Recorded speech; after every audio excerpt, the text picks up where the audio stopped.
Bismillahirrahmanirrahim. Assalamualaikum warahmatullahi wabarakatuh. Innal hamdalillah nahmaduhu wa nasta'inuhu wa nastaghfiruh wa na'udzu billahi min shururi anfusina min sayyiati a'malina. May yahdihillahu fala mudhillalah wa may yudhlil fala hadiyalah. Asyhadu an la ilaha illallah wahdahu la syarikalah wa asyhadu anna Muhammadan abduhu wa rasuluh. Allahumma shalli wa sallim ala Muhammad wa ala alihi wa ashabihi ajmain, amma ba'du. Para pemirsa yang dirahmati Allah Subhanahu wa taala, insyaallah akan kita lanjutkan kembali pembahasan tafsir kita surat Al-Mulk ayat 6 sampai ayat 12. Semoga ayat demi ayat yang kita pelajari bisa kita tafakuri, bisa kita tadabburi dengan baik sehingga kita bisa mempraktekkan dalam kehidupan sehari-hari dan Al-Qur'an betul-betul bisa membumi, bisa kita rasakan dalam praktek kita sehari-hari. Baik, para pemirsa yang dirahmati Allah Subhanahu wa taala, kita akan baca ya ayat demi ayat dan kita tadabburi mulai dari ayat 6. A'udzubillahi minasyaitonirrajim. Walilladzina kafaru birabbihim adzabu jahannam wa bi'sal masir. Walilladzina, dan bagi orang-orang yang kafaru, mereka kafir, birabbihim kepada Tuhan mereka, adzabun, akan mendapatkan siksa jahannam, neraka jahannam. Wa bi'sal masir, dan itu adalah seburuk-buruk tempat kembali.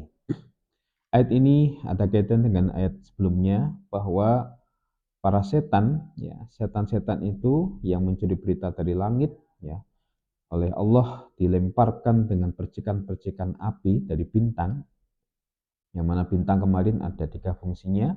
Yang pertama adalah untuk melempar setan, yang kedua sebagai penghias langit, yang ketiga adalah sebagai penunjuk arah. Dan setan itu nanti juga akan dimasukkan oleh Allah ke dalam api neraka. Begitu pun juga orang-orang kafir, ya, orang-orang yang mengingkari ya, adanya Allah, adanya Rasul, para kitab-kitab dan seterusnya, maka mereka akan dimasukkan ke dalam neraka jahanam. Dan neraka jahanam itu adalah seburuk-buruk tempat kembali. Tempat yang paling buruk, yang paling mengerikan, yang paling menyiksa itu adalah neraka jahanam. Dan neraka jahanam ini ya penghuninya banyak gitu ya, menunjukkan bahwa banyak sekali orang-orang yang mengingkari Tuhan, mengingkari Rasul. Semoga kita tidak termasuk di dalamnya. Kemudian bagaimana mereka dimasukkan ke dalam neraka? Dilanjutkan dalam ayat ke-7, idza ulqiya fiha, apabila ulqiya mereka dilemparkan fiha ke dalam neraka tersebut, sami'u mereka mendengar laha dari neraka tersebut syahiqan, suara yang mengerikan, wahia, dan neraka itu tafur, sedang menggelegak. Masyaallah. Jadi ketika mereka dilemparkan ke dalam neraka, ya, mereka mendengarkan ya, suara yang sangat mengerikan. Ketika mereka digiring, ya, mereka mau dimasukkan ke dalam neraka, itu mendengarkan suara yang sangat mengerikan. Sebagaimana kalau seseorang takut kepada binatang buas, ya, itu dengar awangannya saja itu sudah sangat takut. Ya. Bulan belantara, mungkin dia sendirian, katakanlah begitu. Dia takut sama macan, takut sama singa, atau hampir ya semua orang pasti takut. Ya. Itu belum ketemu binatangnya, masih mendengar saja itu sudah sangat ketakutan. Apalagi kalau kemudian bertemu dengan binatang dan kemudian diterkam. Nah, neraka juga lebih mengerikan lagi daripada itu. Ya, neraka itu suaranya saja sudah sangat mengerikan. Ya, na'udzubillahi min dzalik. Kemudian tafur, ya, menggelegak atau bergejolak. Kalau api itu mendidih, kalau api itu bergejolak. Jadi api neraka itu sangat panas. Dalam sebuah hadis ya, dijelaskan dalam kitab Syu'abul Iman bahwa api neraka itu oleh Allah dipanaskan selama 3000 tahun. 1000 tahun yang pertama sampai berubah warnanya menjadi putih. Di dunia kita nggak melihat warna putih, lihat api ya warna kuning atau warna biru, gitu. Mungkin agak kemerah-merahan. Tapi ini sampai warnanya putih. Kemudian dipanaskan lagi sampai 1000 tahun sampai warnanya berubah menjadi merah. Dipanaskan lagi 1000 tahun sampai warnanya berubah menjadi hitam. Jadi api yang paling panas itu warnanya hitam, hitam legam, hitam pekat. Ya, sudah di neraka itu sangat panas, gelap, apinya juga warnanya hitam. Ya, Masya Allah, sangat mengerikan sekali. Nauzubillah min dzalik, semoga kita tidak dimasukkan ke dalam neraka, diselamatkan dari sisa api neraka. Itulah gambaran neraka. Takadu tamayyazu minal ghaid. Takadu hampir saja tamayyazu ia terpecah-pecah minal ghaid karena marah. Ya, marah kepada siapa? Kepada orang kafir. Jadi neraka itu ya hampir pecah saking marahnya kepada orang kafir. Ya, kenapa kok sampai dimasukkan ke dalam neraka? Jadi neraka ini juga marah ya, kepada orang-orang yang dimasukkan ke dalam neraka.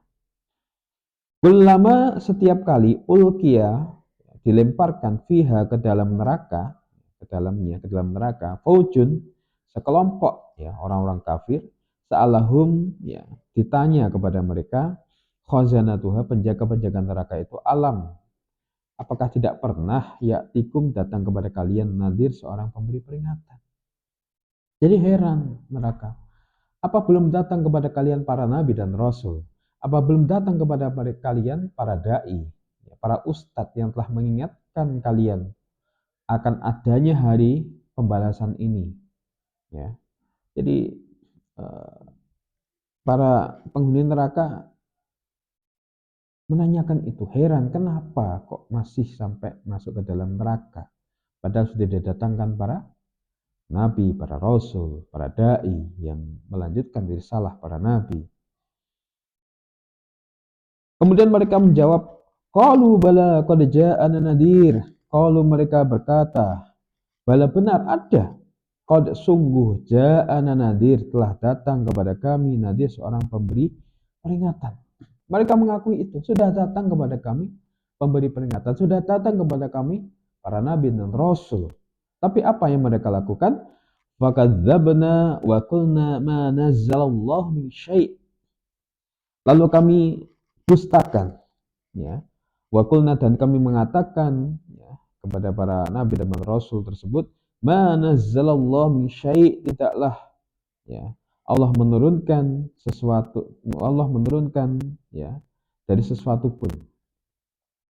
Jadi mereka mengingkari, mereka mendustakan para nabi, para rasul, para dai itu dengan mengatakan bahwa Allah tidak menurunkan apa-apa. Ini bentuk kedustaan orang-orang kafir. Nah, jadi sungguh sangat durhaka sekali ya orang-orang kafir kepada nabi dan rasul. Bahkan nabi kita Nabi Muhammad SAW sendiri ya ditentang dakwahnya oleh orang-orang musyrikin Quraisy, bahkan dikatakan majnun, dikatakan syair, ahli syair, dikatakan kahin, ahli sihir ya. Nah, mereka tidak hanya menolak tapi juga menghina, Masya Allah. Dan dalam surat Nuh juga dijelaskan bagaimana ketika Nabi Nuh berdakwah siang dan malam ya kepada kaumnya, kaumnya tidak mau mendengarkan. Bahkan kalau Nabi Nuh sedang berdakwah, mereka mengambil bajunya kemudian ditutupkan ke telinga mereka. Masya Allah, saking tidak mau mendengarkan peringatan-peringatan yang disampaikan oleh Nabi Nuh. Itu ketika di dunia, tapi ketika di akhirat mereka nanti akan menyesal. Yang sudah didatangkan Nabi, sudah didatangkan Rasul, tapi mereka tidak mau mendengar, bahkan mereka mendustakan, maka Allah kemudian memasukkan mereka ke dalam neraka. In antum illa fi dhalalin kabir, tidak kalian itu illa kecuali fi berada dalam dhalalin kesesatan kabir yang besar. Ini ada dua pendapat yang mengatakan ini. Yang pertama itu adalah perkataan penjaga neraka kepada para penghuni neraka. Ya, kalian ini berada dalam kesesatan yang besar karena mendustakan Nabi dan Rasul, tidak mau beriman, sehingga kemudian dimasukkan ke dalam neraka. Pendapat yang kedua mengatakan ini adalah perkataan mereka para penghuni neraka ketika di dunia ya kepada para Rasul.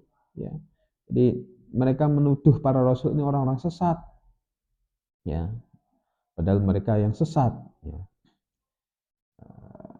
Ini adalah bentuk sebuah kedurhakaan, ya, kepada Nabi dan Rasul, ya.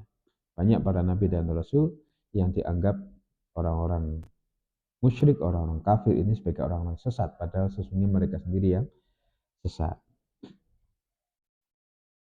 Bagaimana dalam surat Al-Qalam, ya, Allah Subhanahu wa taala berfirman, Nun wal qalami wa ma yasturun ma anta bi ni'mati rabbika bimajnun wa inna laka la ajran ghairu mamnun wa innaka la ala khuluqin alim fasatubsirun wa yubsirun bi ayyikumul maftun, ya.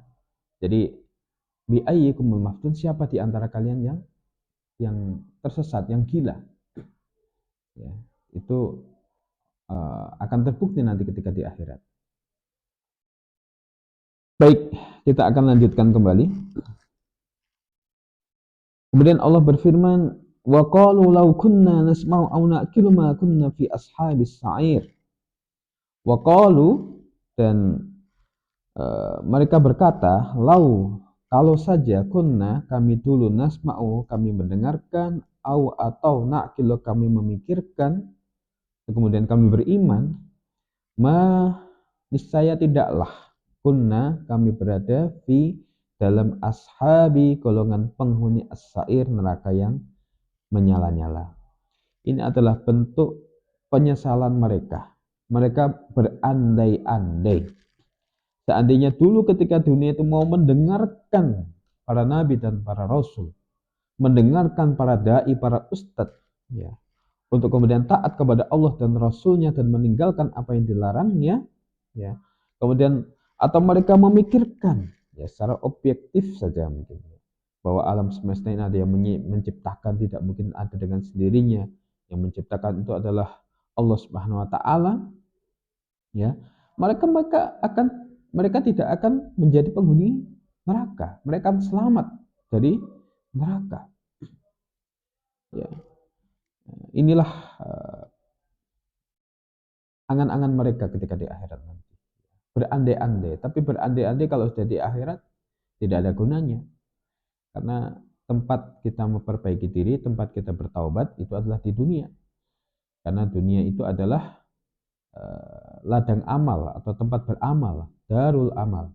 Ya, di dunia ini kita beramal, tidak semua langsung dibalas oleh Allah Subhanahu wa taala amalan kita. Ya, disimpan nanti di akhirat. Sedangkan di akhirat itu adalah darul jaza, tempat pembalasan. Tidak ada lagi amal di sana. Yang ada adalah balasan. Kalau di dunia adanya amal, tidak ada langsung balasan. Ya. Maka ketika di akhirat, ya, penyesalan itu tidak ada gunanya, begitu ya. Yang ada gunanya adalah ketika di dunia. Maka kita berdoa kepada Allah Subhanahu wa taala, semoga kita bisa mentaubati dosa-dosa kita, kita bisa memperbaiki diri kita, dan kita bisa istiqomah dalam kebaikan sampai akhir hayat kita, bisa husnul khotimah. Allah melanjutkan, fa'tarafu bidambihim, fa'tarafu, kemudian mereka mengakui bidambihim, dosa-dosa mereka. Ya, mereka mengakui dosa-dosa mereka, dan mereka nggak mungkin bohong lagi, karena sudah terbukti nyata. Pengadilan yang paling adil, yang paling detail itu adalah ketika di akhirat kelak, ya, dan penyesalan tiada guna lagi. Fasuhqal li ashabis sa'ir, fasuhqa, maka kebinasaan, maksudnya jauh dari rahmat Allah, li ashabi, bagi penghuni as-sa'ir, neraka yang menyala-nyala. Jadi Allah Subhanahu wa taala, ya, membinasakan mereka, ya, dalam neraka dan dijauhkan dari rahmat Allah Subhanahu wa taala karena kedustaan mereka terhadap para nabi dan rasul. Karena mereka tidak mau beriman kepada nabi dan rasul, ya, tidak mau melaksanakan apa yang diperintahkan oleh Allah dan rasulnya. Mereka menyesal, tapi penyesalan itu tidak ada gunanya. Kemudian Allah Subhanahu wa taala melanjutkan firman-Nya, Innal ladzina yakhshawna rabbahum bil ghaibi lahum maghfiratu wa ajrun kabir. Inna sesungguhnya alladzina orang-orang yang yakhshawna mereka takut rabbahum kepada Tuhan mereka bil ghaibi di dalam kesendirian, ya, lahum maka bagi mereka maghfiratun ampunan wa ajrun dan pahala kabir yang besar. Setelah Allah menjelaskan bagaimana penghuni neraka, ya, yang disebabkan mereka ini tidak takut kepada Allah, mendustakan Allah dan Rasulnya, maka ayat berikutnya Allah menjelaskan bagaimana orang-orang yang takut kepada Tuhannya, kemudian Allah berikan ampunan.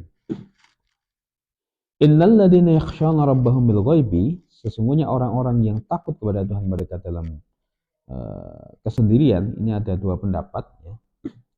Yang pertama adalah takut dengan Allah dan berita-berita gaib yang diberitakan, seperti takut dengan adanya alam barzah, takut dengan adanya padang mahsyar, takut dengan adanya yaumul hisab, takut dengan adanya jembatan sirat.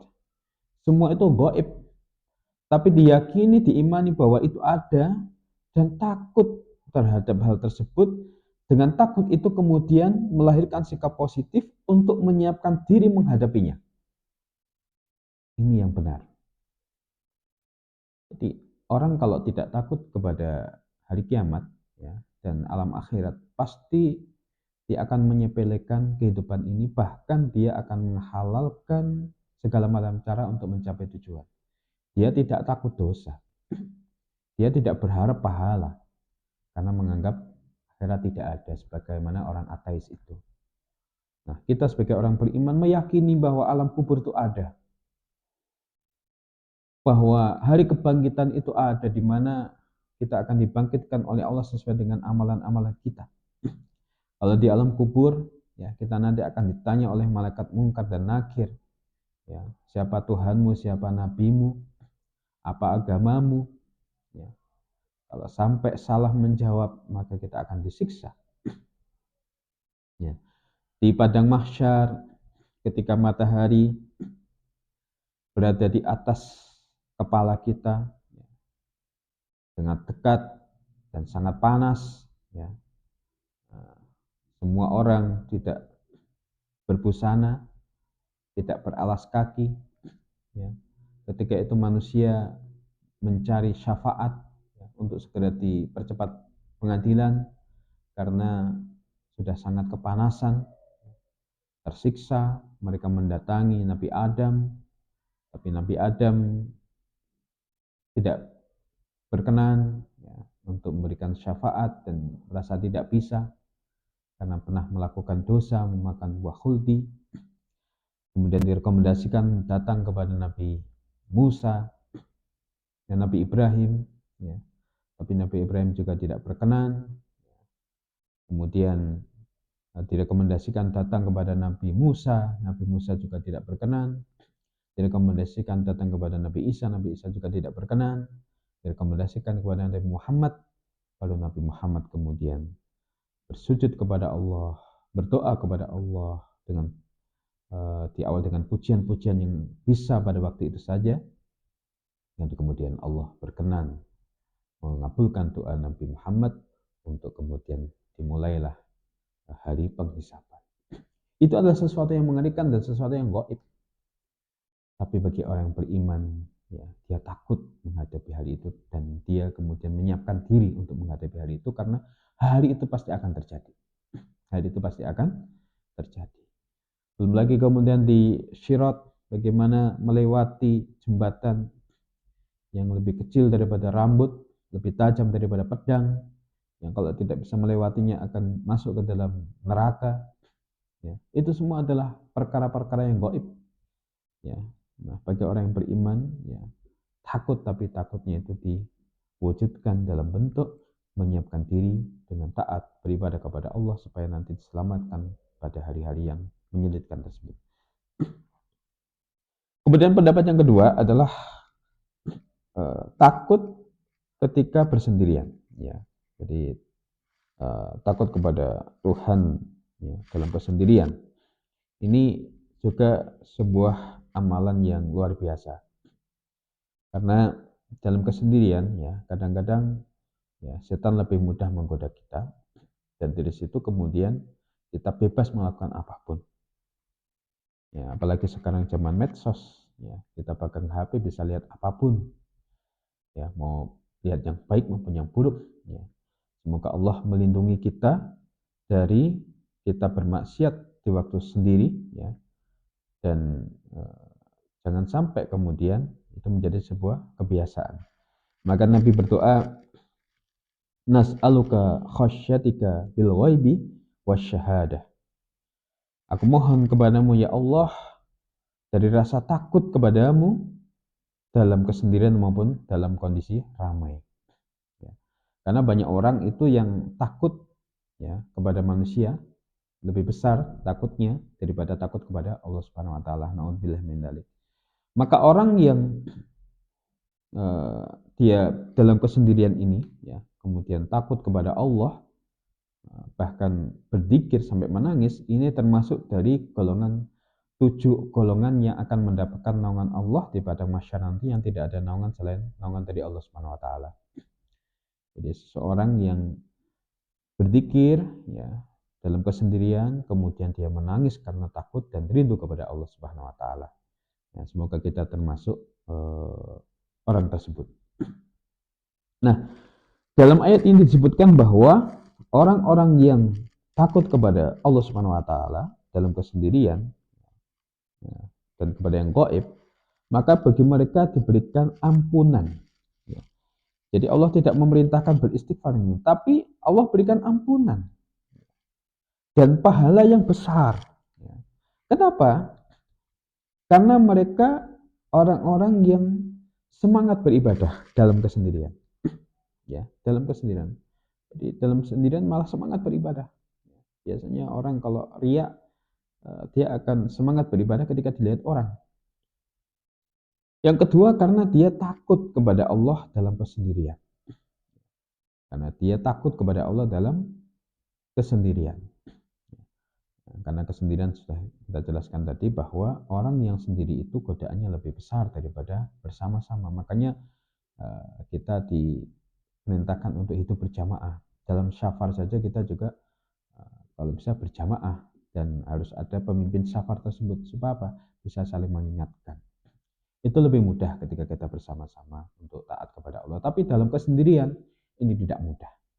Tapi orang yang bisa tetap ya, menjaga diri, tetap takut kepada Allah, tidak melakukan maksiat-maksiat ketika dalam kesendirian, maka Allah akan berikan kepada mereka ampunan dan pahala yang besar.